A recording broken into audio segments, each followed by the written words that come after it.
Senhor a todos, tudo bem? Aqui quem fala é o Raul Cacita, tá bom? Estou gravando esse vídeo a pedido do meu irmão Mateu, né? Esse segundo vídeo aqui para o canal A Raiz da Vida.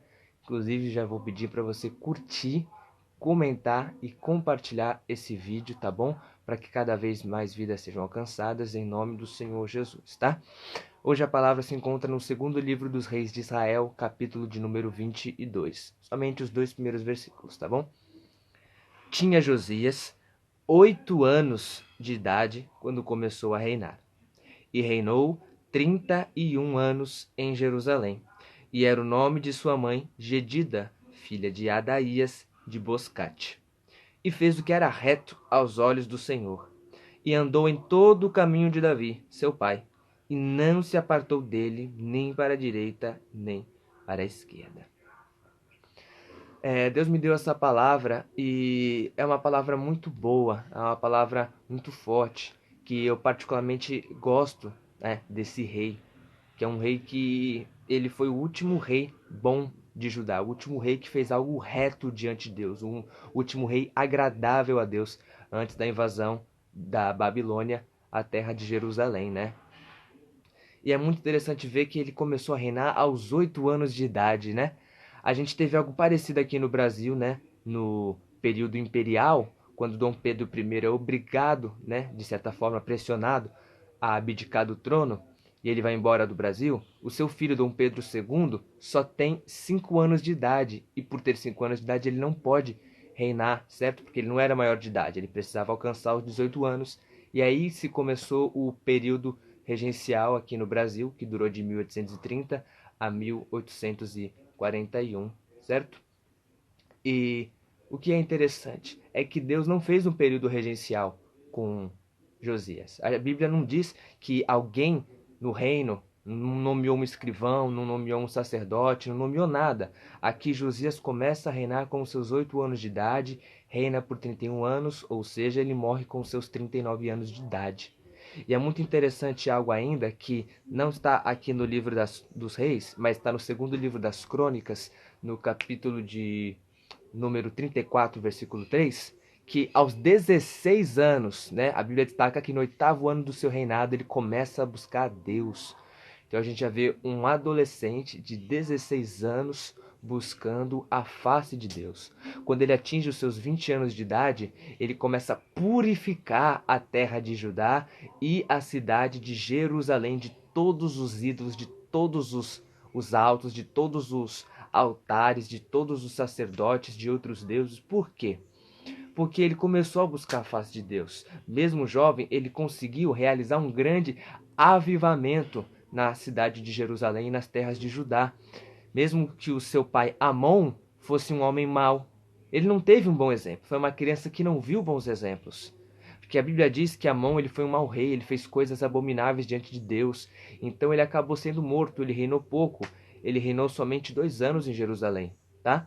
Então, a Josias não teve um bom exemplo dentro de casa, mas mesmo assim ele iniciou um grande avivamento.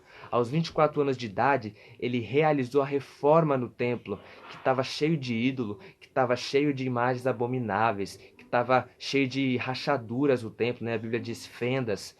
E ele pega o dinheiro da contribuição, né, o dinheiro das ofertas, e começa a pedir para que Safã, o escrivão, organizasse uma reforma no templo. Então aí já é mais um ato bom, um ato positivo no reinado de Josias, mesmo com apenas 24 anos de idade. E no meio dessa reforma eles acham o livro da lei de Moisés, que é a Bíblia do Antigo Testamento. E ali ele pede para que o escrivão Safã, né, e o sacerdote Ilquias leiam para ele esse livro da lei. E quando ele vê no livro da lei que as coisas que Jerusalém está fazendo estão contra a palavra de Deus, ele rasga suas vestes. Ele fica triste com o cenário atual espiritual da cidade de Jerusalém e da terra de Judá. Então ele já preocupado já fala: consultem a sacerdotisa, consultem a profetisa Hulda, consultem a ela ao Senhor por nós, para saber o que Deus vai fazer. E Deus diz: eu vou julgar a cidade de Jerusalém, eu vou fazer coisas terríveis, mas porque Josias se humilhou, porque ele veio buscar minha presença, eu não vou deixar os olhos deles verem isso. E ele não viu, ele morreu sem ver o mal sobre Jerusalém. E essa mensagem ela é bem curta, ela é bem simples. O que eu quero dizer? Eu estou destacando esse rei porque, mesmo jovem, ele fez um grande avivamento. Ele celebrou uma Páscoa após essa reforma do templo, que a Bíblia vai destacar dizendo que foi uma Páscoa tal que não houve desde os dias do profeta Samuel. E o profeta Samuel já tinha morrido há mais de 300 anos, certo? No segundo livro no primeiro livro do profeta Samuel, Samuel já está morto. E desde lá até aqui são mais de 300 anos. Então veja só que são 300 anos com uma Páscoa morna, 300 anos com uma Páscoa fraca. Mas aqui do Espírito Santo inspira o escritor para dizer que foi uma Páscoa tal que não se via há 300 anos, certo? Então, um versículo que é para deixar como chave nessa mensagem é o versículo que está em 1 Timóteo 4,12. Ninguém despreze a tua mocidade, mas ser o exemplo dos fiéis, na palavra, no trato, no amor, no espírito, na fé e na pureza. Tá bom? Então você que está assistindo que é jovem, ou até mesmo se você não for jovem, isso não importa. O importante é não deixar ninguém desprezar você. Josias não deixou ninguém desprezar ele. Ele, mesmo sendo rei, mesmo sendo jovem, promoveu um grande avivamento. E você também pode ser responsável por esse grande avivamento. Use do cenário da sua vida para fazer um grande avivamento. Use as ferramentas que Deus te deu para fazer um grande avivamento. Não deixa ninguém te desprezar, tá bom? Seja uma ferramenta de Deus nessa terra, meu irmão. Seja uma poderosa ferramenta de Deus nessa terra, meu irmão. Em nome do Senhor Jesus, tá bom? Curte, comenta, compartilha esse vídeo, tá bom? Ok? Fica com Deus. Seja abençoado por essa palavra. Tenha um ótimo dia em nome do Senhor Jesus.